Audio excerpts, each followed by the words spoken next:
All right, Mike Heck here for MMAfighting.com at Mohegan Sun, the site of tonight's Bellator 260 event. And look who I run into, Michael Venom Page. I guess my first question is, what are you doing here? They decided to invite me to this show. So, I think it's a special show, one, because the audience are, first time with a crowd coming back, which is going to be great. But also there's a few welterweights on this show that's I'm sure I'm gonna find interesting to watch. So I think that's why I'm here. Are you gonna be part of the broadcast tonight? Yeah. So I'm here in a different capacity now. So I'm gonna be here to actually commentate and watch the fights and analyze the fights from a different perspective, kind of showing my knowledge of the sport. Of course, the fight that you're going to be paying the most attention to is the title fight between Douglas Lima and Amazoff. Of course, you're gunning for that rematch with Douglas Lima, the only loss of your career. You want to get that one back. He's the champion right now, and he's taking on a tough 25-0 fighter in Amazoff. So I guess right off the bat, before we talk about what this could mean for you personally, what do you think of the matchup itself? I think it's a great fight. It's a very difficult one to pinpoint your winner, because Amazoff is wrestling, his chain wrestling ability is unbelievable. He's an undefeated fighter. But at the same time, there's no denying Douglas Lima, his power, his consistency, three-time world champion. Just what he's achieved in this sport and the standard of fighters that he's fought. It's amazing. So it's a great fight. So me personally, I feel the pin is still leaning towards the current champion, Lima. I know it's a very rare case where a champion goes into a title defense coming off of a loss. Of course, he went up to 185 and tried to get that champ status against Gegard Mousasi. Came up a little bit short, but he's taken on a guy who's won 25 fights in a row. He's never tasted defeat. So as a guy who unfortunately had to bounce back and be in that situation before, how motivating is that coming in off of a loss? Like, is there a different feeling to it on the pre-fight preparation, or does it feel pretty similar to just coming in off of another victory? Here's where I find it slightly different, and I go against what most people. I say most people. I just got a different perspective to this. I feel like you shouldn't be able to go up, and I don't mean it just in terms of Douglas Lima. I mean in general, in the sport of MMA, you shouldn't be able to go up without putting something on the line. I think when you go up a weight division, you shouldn't come back down to your belt. If you have the ability to put two belts around you, you should have the ability to lose both as well. And I feel like there's no going up, you have nothing to lose. So you almost don't feel like you've lost anything. You take a shot in the dark. If it works, and it's great. And if you come back down, it's the same. So I don't feel it's gonna, that kind of a loss feels the same. So he comes back and just continues as champion.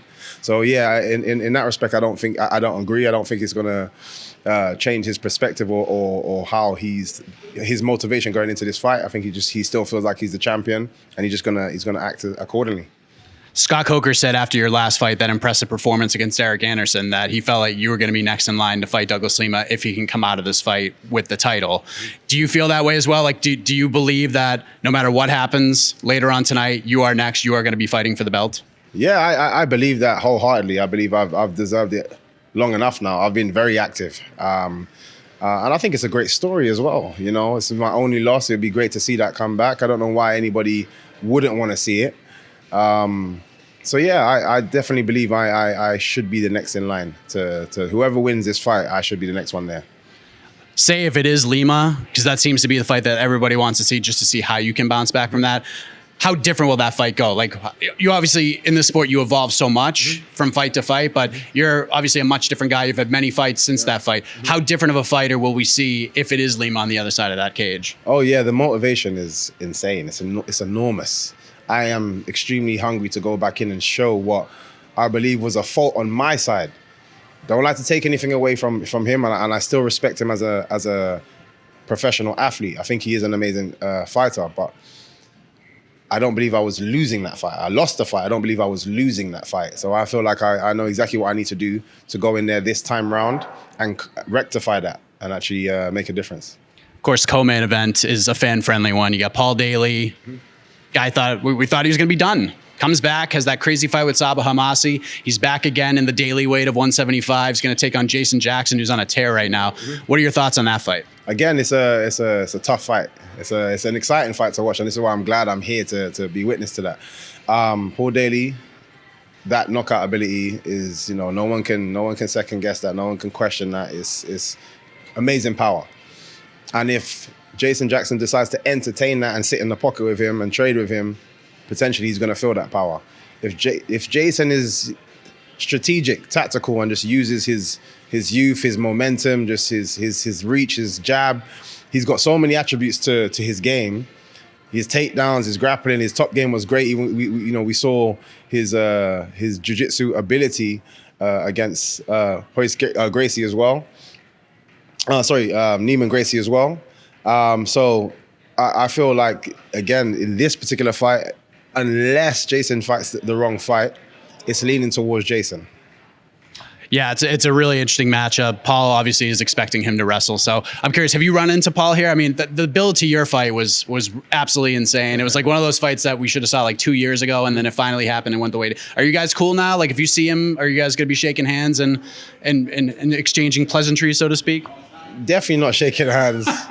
Definitely not exchanging pleasantries. But for me, there's no animosity or anything there. I'm here to do a job. He's here to do a job. The focus should be on his fight. The focus for myself is to do what I've come here to do. So in that sense, there's not going to be any issues. If we are aligned to fight again, trust me, that heat switches back on very quickly. Last thing I want to get your take on. I know you're a very busy man getting ready to do this broadcast tonight. You have been in the boxing ring. You've gotten some victories in the boxing ring, and obviously there's a lot going on in the boxing world right now. Yeah. Of course, Tyron Woodley, a fellow welterweight, is getting ready to box Jake Paul, which is just bananas. But it's also like a really interesting fight. Like, I'm really curious to see how this goes. Mm-hmm. What are your thoughts on the matchup, and how do you see it playing out?